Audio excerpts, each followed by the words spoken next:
Our topic this morning is Satan's attack on us and the God of all grace. Kung alam lang po ninyo, araw-araw mayroong atake ang ating kaaway sa atin, lalo na sa tunay na mananampalataya. At gusto niyang sirain ang ating buhay, gusto niyang pagdudahin tayo sa kabutihan ng Panginoon. And so, He is attacking us. And most often, ang attack na ito ay hindi natin nadidiscern agad-agad. You know why? We are quite passive. Akala natin nasa playground tayo, but we are not. We are in the battleground. Nasa larangan po tayo ng digmaan. Kaya nga, we should not, let down our weapons. Okay? Kailangan naibihis po natin palagi itong spiritual weapons po natin.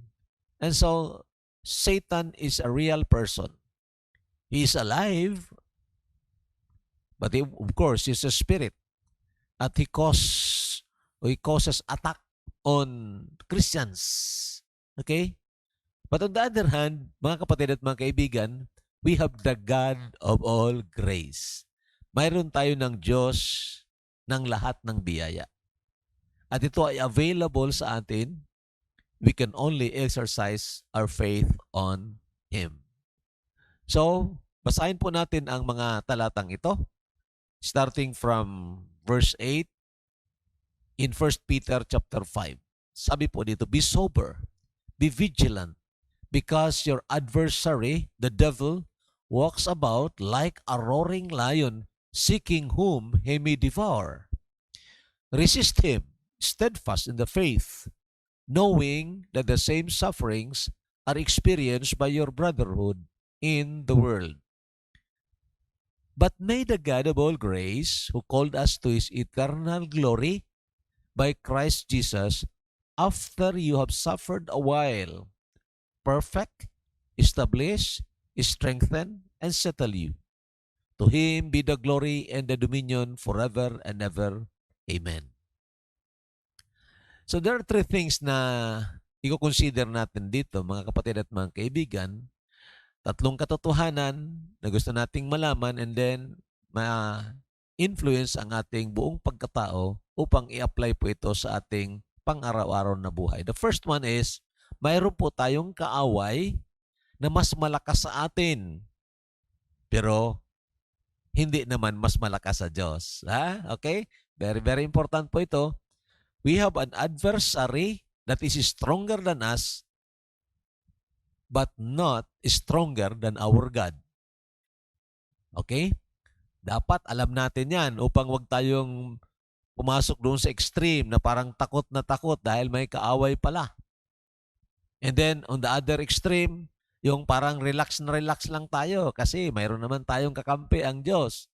And so we do not take part or engage ourselves in that warfare or in that fighting stance. Maya-maya, because of our passivity, nahulog tayo sa silo ng diablo. Di ba? So, we ought to know that we have an adversary. Mas malakas ito sa atin. So, kailangan tayong lumapit sa mas malakas naman sa Kanya, ang Diyos. At ito nga, ang katotohanan, mas malakas ang Diyos natin kaysa dito kay Satanas. So, if we have that kind of balance, if we have that kind of sobriety of our minds, then I believe we can be ready to fight. Very subtle po itong kaaway ng ating kaluluwa. He is subtle like a serpent and strong like a lion. Grabe. Kung naalala niyo sa Garden sa Eden, nang nilapitan niya si Eva, hindi siya lumapit na parang kaaway. In fact, lumapit siya na parang nagmamalasakit. Nagmamalasakit. Para bang sinasabihan niya si Eva, nako, napakasarap ng mga pagkain na yan, mga bungang kahoy na yan. Tunay ba na pinagbabawal yan sa inyo ng Diyos? Grabe, no? Meaning, nga naman, masarap. Bakit ipinagbabawal? Parang ganon. And then, nang in-approach niya ang Panginoon doon sa sa wilderness, when he tempted Christ, parang very benevolent po siya doon. Parang gustong tumulong. Ang sabi niya doon, kung tunay na anak ka ng Diyos, sige, itong bato, gawin mong tinapay. Kasi gutom na gutom ang Panginoon during that time, 40 days and 40 nights na nag-ayuno. And so, he acted like, a benevolent person willing to help. Very subtle. Mandaraya sa Satanas, mga kapatid. O-offeran ka ng isang bagay na talagang hinahanap mo naman at ang akala mo, oo nga, pwede yan, masarap yan. Pero pagkagat mo, may uod pala sa loob. Di ba? Ibig sabihin, parang pain lang yung tinatawag niyang kabutihan. So, ganyang katuso sa Satanas. And then of course, hindi lang siya tuso, siya po ay mabangis na parang leon. Sobra pa sa leon, of course. Mabangis at malakas, strong like a lion. And so, hindi pwede na maging passive po tayo. Hindi pwede na parang presumptuously we will challenge him for a fight. Na para bagang hahamunin natin siya para makilaban o lumaban sa atin. No, don't do that. But rather, alam natin na malakas siya, lalapit tayo sa mas malakas kaysa kanya, ang ating Diyos, ang ating Panginoon. And thereby, we would be engaged in a fight, not with our own strength, not with our own skills, but with the strength of the Lord. Okay po? And then of course, one of his attacks on Christian is sufferings. Isa sa mga atake ng Diablo sa mga mananampalataya ay ang kahirapan. Either kahirapan sa katawan or kahirapan sa material na mga bagay. Ito ay, of course, hinihingi pa rin niya ang permiso doon sa Panginoon. When he did this to Christians or to God's people, then humingi siya ng paumanhin doon sa Panginoon. So, we ought to know, mga kapatid, na itong sufferings na ito na dinaraanan po natin ngayon is an attack of Satan. Of course, God allows that. Okay? Halimbawa, itong COVID-19, marahil ang iba sa inyo ay talagang ang pamilya ninyo o kaya kayo mismo tinamaan ng COVID-19. Di ba? O kaya itong material crisis na kung saan apektado na talaga ang ekonomiya halos ng lahat ng bansa. O kaya nga dapat magsipagtanim ang mga ang mga tao ngayon to increase production. But the problem is, ito nga, kung ina-attack tayo, kung mali ang ating perception dito sa attack na ito ng Diablo, then mananalo siya sa atin. Okay? So one of his attacks on Christians is sufferings. Now, basahin natin ang mga talatang ito. 1 Peter chapter 5 verse 8, doon sa binasa natin, be sober. Unahin mo natin yung be sober. Anong ibig sabihin ng be sober? It pertains to the mind setup or mind setting. It pertains to our mind. Ang taong sober, ang comparison nito, taong hindi nakainom ng alak, parang ganon. Maganda ang pananaw niya, maganda ang mindset niya. Yung taong nakainom ng alak, hindi sober, nako, kahit hindi marunong mag-English, nakaka-English yun. Di ba? Pero itong sober, may tinatawag itong seriousness at tamang pag-iisip. So, be sober. So, meaning, ang attack ay nandito sa isipan. Tandaan po ninyo, ang ating isipan is the main battleground of Satan. Dito siya nag-attack sa isipan natin. Kaya nga, ang ating isipan o ating mind na tinatawag, dapat saturated ito ng salita ng Diyos. Saturated ito ng mga promises ng Panginoon. Di ba? Ganon yon. Kasi mayroong muog na inilagay na dyan sa Satanas sa atin.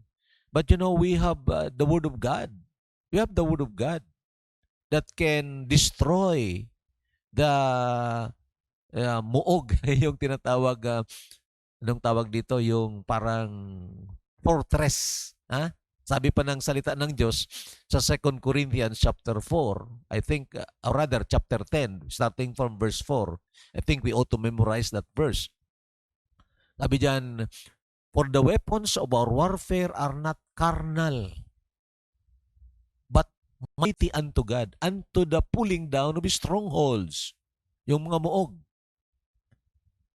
Casting down imaginations and every high thing that exalt itself against the knowledge of God, and bringing into captivity every thought to the obedience of Christ. It's about the mind, mga kapatid. So dapat, again, I repeat, ang ating isipan ay saturated ng salita ng Diyos, especially ng mga promises ng Diyos. Dahil panlaban natin ito, itong armas natin, spiritual warfare. And then the word vigilant. The word vigilant means to be on guard.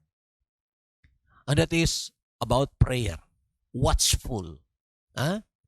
Watchful, hindi passive. Hindi naman overactive, but vigilant. Trusting the Lord.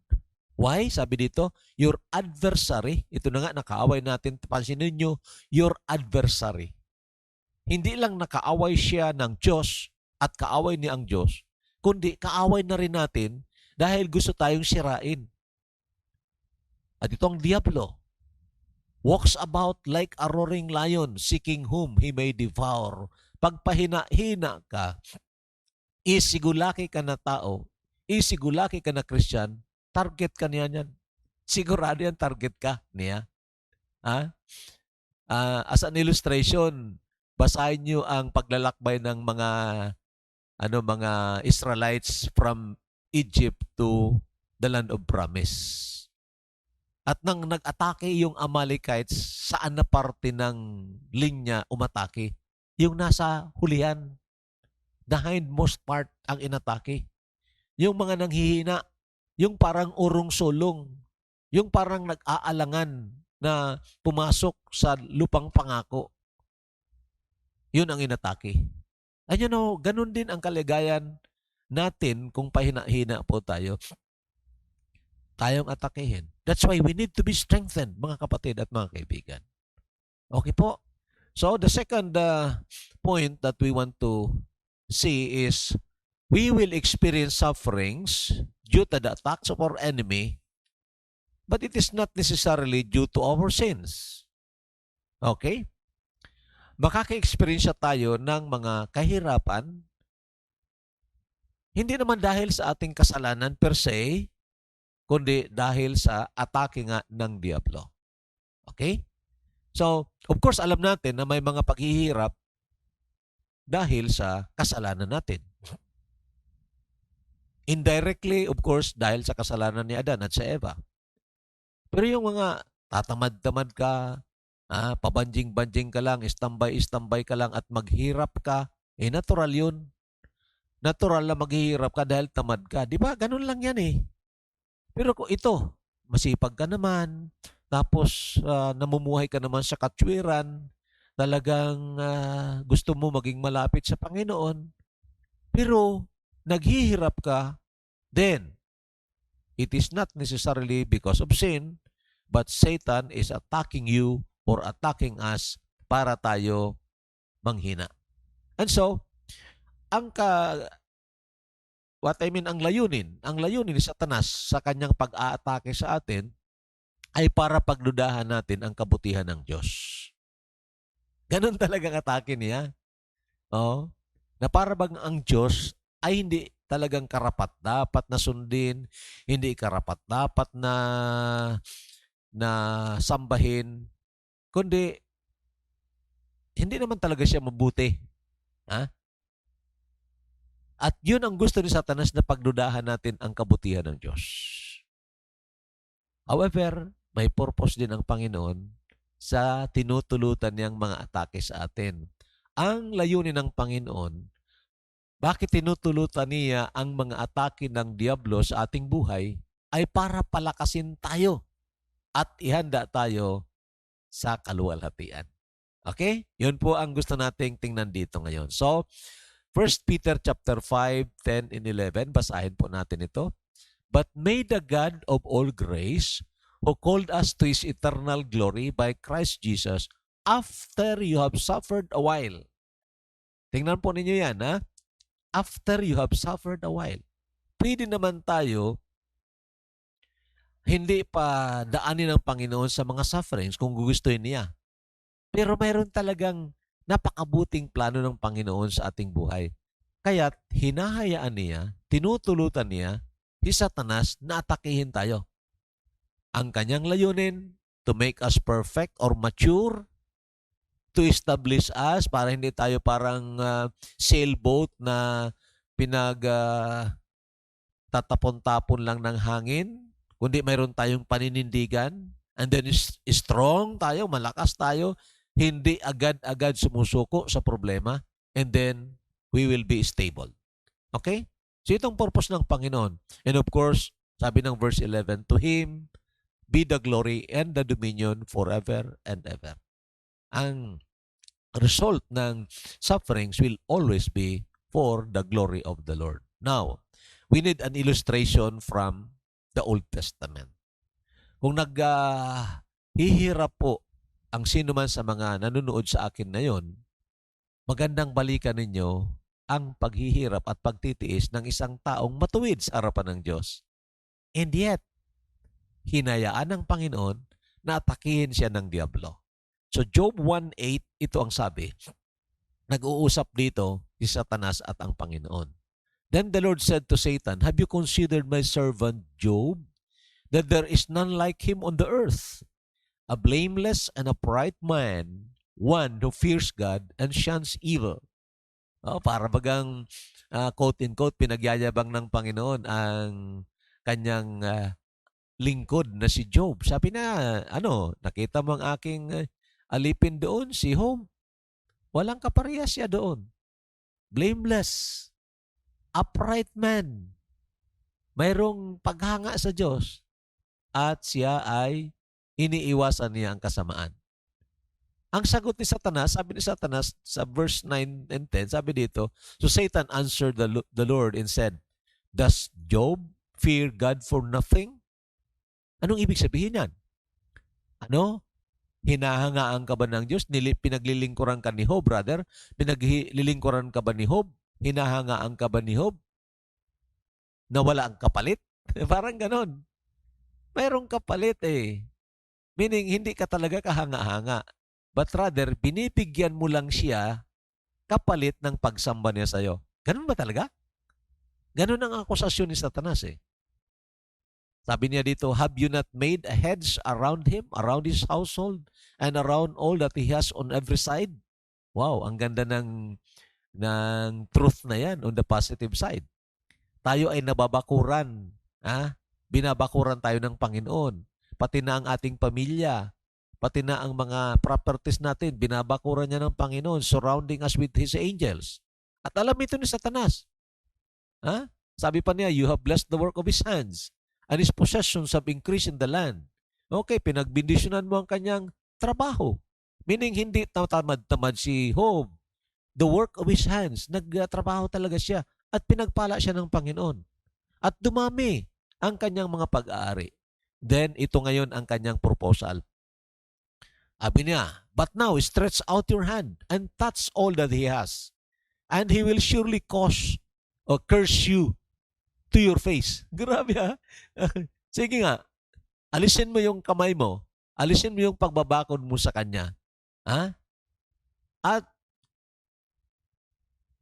touch all that he has. Sigurado ako, sabi ni Satanas sa Panginoon, sigurado ako, isusumpa ka niya. Susumpain ka niya. And then, God took the challenge, and the Lord said to Satan, behold, all that he has is in your power. So, granting the permission. Sige, gawin mo. Pero may limitasyon. Anong limitasyon? Only do not lay a hand on his person. So, whenever God allows the attack of Satan on us, mga kapatid, limitado lang yun. Meaning, hindi talaga makagagalaw sa Satanas kung hindi siya papayagan ng Panginoon. At kung pinapayagan siya ng Panginoon para atakihin tayo, tandaan po ninyo, it is always for our own good and for His glory.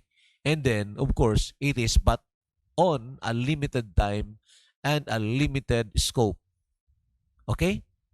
Hindi ito na parang dahil mabangis nga si Satanas, then kaya niyang gawin lahat ng bagay na gusto niyang gawin sa atin. No, it's only as the Lord allows it. Okay? So Satan went out from the presence of the Lord. At alam natin ang nangyari. Ang lahat ng pag-aari ni Job, mga kapatid, ay nawala. Halos isang araw lang yun. At ang kanyang 10 anak ay nangamatay. Grabe, no?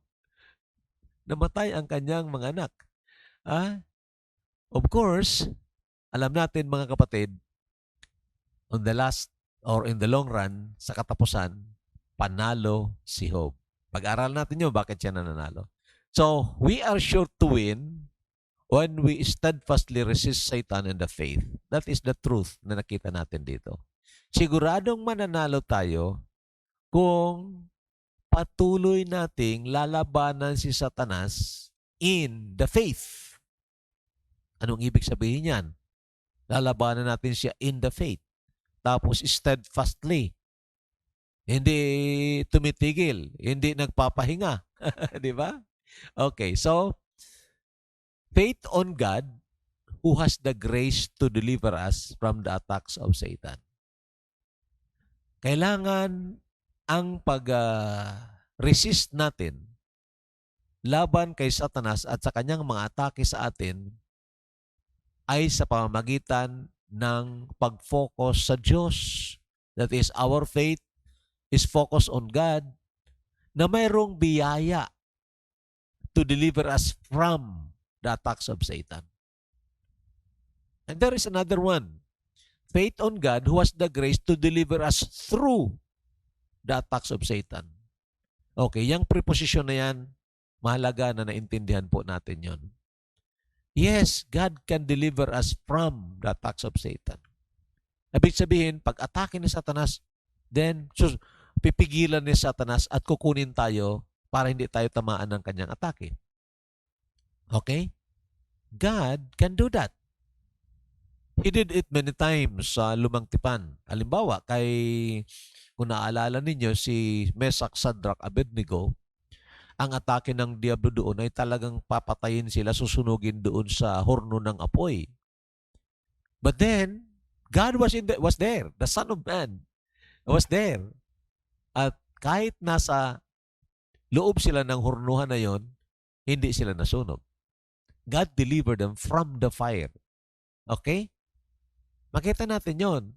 So that's grace of God. Biyaya niya ng Panginoon. But on the other hand, makikita rin natin na may mga tinulutan ang Panginoon na mangyari na sa isip natin o sa akala natin ay parang ikakasama natin. For example, first martyr, si Esteban. Naalala ninyo, pwede naman tigilan ng Panginoon ang hahambalos nila ng bato kay Esteban. Pwedeng pigilan nyo ng Panginoon. Pero hindi niya pinigilan. Hinayaan niya na tamaan ng bato si Esteban at mamatay. The first martyr. And yet, makita ninyo doon, habang kinakaharap na yung persecution doon ng yung mga peke na mga Hudyo. At habang pinagsisigawan nila si Esteban, sumagot si Esteban. Alam niyo, una nalangin si Esteban doon. Anong panalangin niya? Panginoon, wag niyong ibilang na kasalanan nila ito. And what is that? That is grace. Grace of God through the attacks of Satan na hindi natin iiwanan ang paninindigan natin dyan sa Panginoon. That is grace through the sufferings. Hindi doon nagsumigaw si Esteban, Panginoon, patayin mo itong gustong pumatay sa akin. Hindi po eh. Di ba? It's really grace of God. And of course, another example, kung naalala ninyo, yung 2 Corinthians chapter 12, na kung saan si Apostol Pablo, ikinukwento niya indirectly yung kanyang revelation, yung kapahayagan ng Panginoon sa kanya, na sabi niya, para hindi ako yung magyabang, para hindi ako more than what people, so that people will not think about me more than what I am. Sabi niya, pinadalan ako ng Panginoon ng thorn in the flesh. Naalala niyo yun? At nanalangin siya 3 times. Naalisin yun. Pero hindi inalis ng Panginoon yung kanyang sakit. But rather, binigyan siya ng biyaya na sa gitna ng sakit na yon, sa gitna ng kahirapan na yon, mayroon pa rin siya ng kagalakan. Wow, grabe po yun. Biyaya po yun ng Panginoon. Ha? Grace through suffering. Okay? Kaya sabi niya doon, I'd rather therefore rejoice in my infirmity. No? Then sabi pa niya, I take pleasure in my infirmities. Andiyan mga kapatid, those are graces of the Lord sa atin. Yes, maaring padaanin tayo ng mas matagal pa dito sa problema ng COVID-19. Okay? At maaring tamaan tayo o hindi naman tayo tamaan. Maaring tamaan ng kapamilya natin. Pero ang titiyakin ko po sa inyo, hindi tulog ang Diyos. Hindi tulog ang Diyos. Ang mga atake ni Satanas ay may panlaban tayo. That is faith on the God of all grace. Grace to deliver us from or grace to deliver us through the attacks of Satan. Now, titingnan po natin ito sa 1 Peter chapter 5 verse 9, and then we'll make again the illustration of the life of Job. Resist him, steadfast in the faith. That word resist, mga kapatid, it's to withstand. To withstand. Ay, ibig sabihin, nandiyan ka sa labanan, huwag kang tumakbo. Yun ang ibig sabihin. Huwag kang mag-awol. Absence without leave. Resist him. Stand your ground. Of course, it is in the strength of the Lord.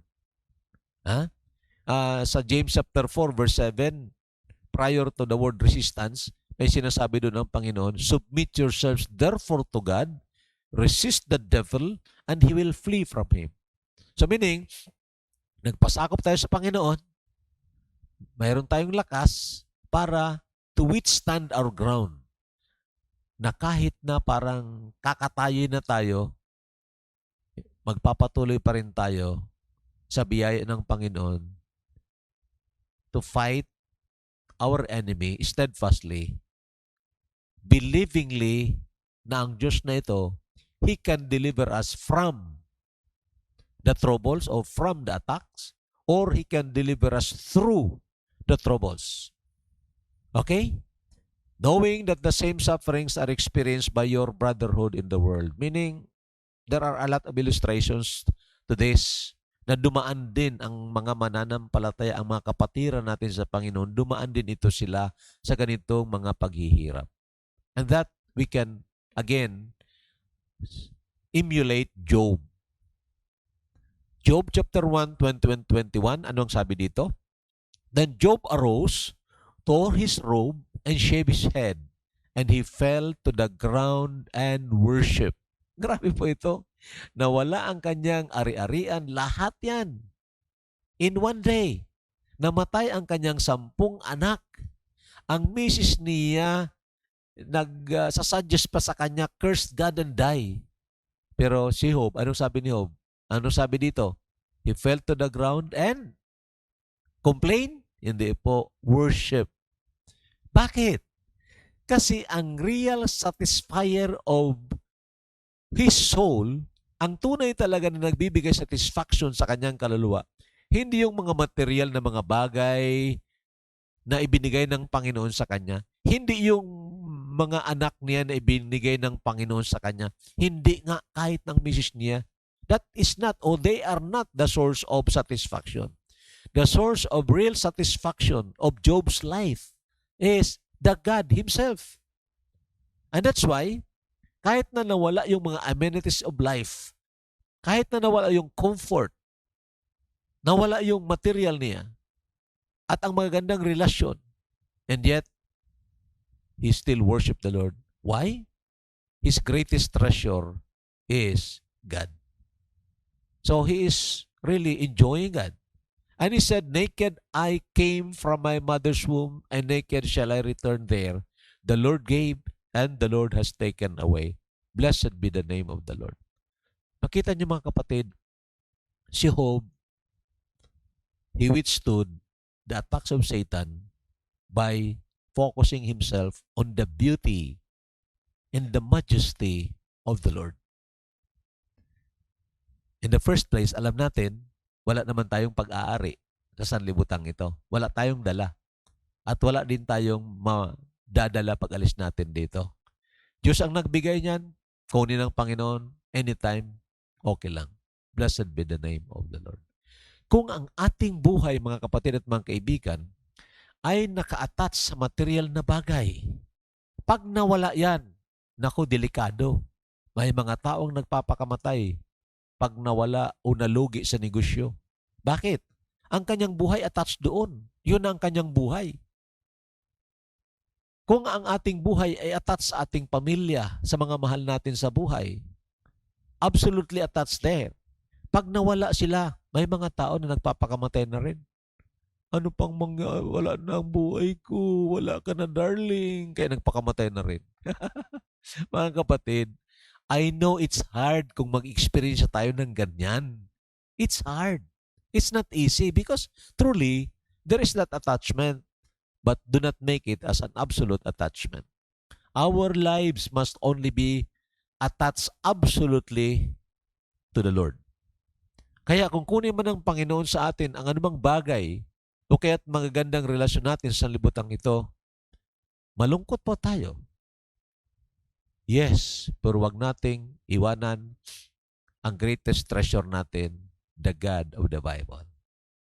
Ito po si Job, mga kapatid. Now, another one, tingnan niyo po niyo ito, talagang dumaan siya ng very uncomfortable situation. Job 13, 15, and 16. Makita nyo talagang nagkaroon siya ng sugat from the top of his head to the tip of his toe. Puno ng sugat yun. Very uncomfortable. And yet, Job, mga kapatid, mga kaibigan, nakafocus nga ang pananampalataya niya sa Diyos. Kaya't kahit na wala ng comfort, pero mayroon siya ng comforter. Which do you prefer? Comfort or the God of all comforts? Alin ang gusto mo? Ang comfort, minsan nawawala na yun. But the God of all comfort is eternal. Maybe He would not take away the comforts of your life. Or maybe He would take it. Alisin niya ang comforts. Ibig sabihin, daraan ka sa miserabling buhay. Pero ang tanong,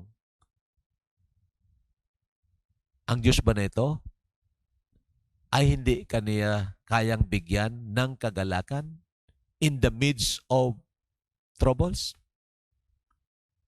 In the midst of sorrow?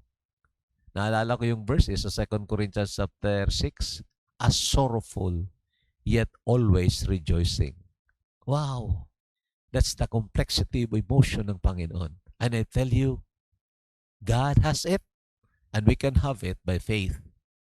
Sabi ng Panginoon, my joy I will give you. My peace will I give you. So anyway, makita nyo si Job dito. This is not ordinary for a person to, to say this. But kung nakita nga po natin, ang greatest treasure natin ay ang Diyos ng Biblia, kahit na dumaan tayo katulad ni Job sa grabing kahirapan, grabing uncomfortable experiences, pero tingnan niyo ang sabi niya, though he slay me, yet will I trust him. Kahit napatayin niya ako, kahit na balatan ako niya, I will trust him. Grabe po ito, mga kapatid. Hindi po ito kaya natin sa ating sarili. But you know, the God of all grace na nandyan nananahan sa atin, when we focus our faith on Him, He could give us this kind of grace. At sabi pa niya dito, even so I will defend mine own ways before Him. He also shall be my salvation. For a hypocrite could not come before Him. So mga kapatid, ito ang nararapat na makita natin, the grace of God or the God of all grace. As Satan attacks on us, then we have this God of all grace. He can deliver us through or He can deliver us from the troubles. So result of the fight of faith. Ano ang resulta? If we learn to fight the fight of faith, the first result is we are blessed more than before. Okay? We are blessed more than before. Kung ito ngayon ang kalagayan mo, sabi ng Panginoon, pag dumaan ka dito sa trials of faith, sa sufferings, sa mga atake ng diablo, gamitin mo ang biyaya ko. Avail of that through faith. Then, pag nakapasa ka dyan, you'll be blessed more than before. And of course, lastly, of course, is ang Diyos ay naluluwalhati and we are satisfied. God is glorified and we are satisfied. Yun ang verse na binasa natin kanina. After you have suffered a while, perfect, establish, strengthen, and settle you, then to Him be the glory and the dominion forever and ever. Amen. Alam niyo mga kapatid, kung sa pamamagitan ng kalakasan natin, lalabanan natin itong kaaway ng ating kaluluwa, sigurado talo tayo. Kung manalo man tayo, akala natin nanalo tayo, magpapahambog tayo. Pero kung ang ginamit natin ay biyaya ng Diyos available sa pamamagitan ng pananampalataya, then, alam nyo, magresulta yan sa ikaluluwalhati ng Panginoon. Grabe ka talaga, ang galing mo talaga, Panginoon. Ginawa mo ito. Kala ko wala na ako, pero ito ginawa mo. Di ba? So God is glorified. And then, again, we would see that in the life of Job. Tingnan nyo sa last chapter ng Job. Job 42 verse 10. And the Lord restored Job's losses when he prayed for his friends. Ito mga friends niya, 3 miserable friends niya. Si Eliphaz, si Bildad, at si Zophar. Yung mga friends niya na tinatawag niya miserable comforters. The Lord restored Job's losses. Wow! Ibinalik ng Panginoon. At kung pag-aralan nyo, sobra pa. Dinoble ng Panginoon. Ang dating 5,000 sheep niya, naging 10,000. Ang 500 oxen niya, naging 1,000 oxen. Grabe. Indeed, the Lord gave Job twice as much as he had before. Mga kapatid, ito po ang resulta pag tayo po ay natutong lumaban sa kaaway ng ating kaluluwa using the grace of God available by faith. Ito pong naging resulta. God is glorified and we are blessed more than before. So mga kapatid, huwag tayong matakot. Ito, dumaraan tayo sa mga kahirapan. Maybe nakaka-experience na kayo, matindi na ang experience ninyo. Of course, huwag tayong mawalan ng pag-asa. Let us focus ourselves on God. And maybe, after this birth pains na sinasabi nga ng Biblia, baka dumating na ang Panginoon to take us for the rapture. Okay po. May the Lord bless us at palakasin po tayo in the inner person. This is your servant for Christ's sake saying, God bless us all. Thank you so much.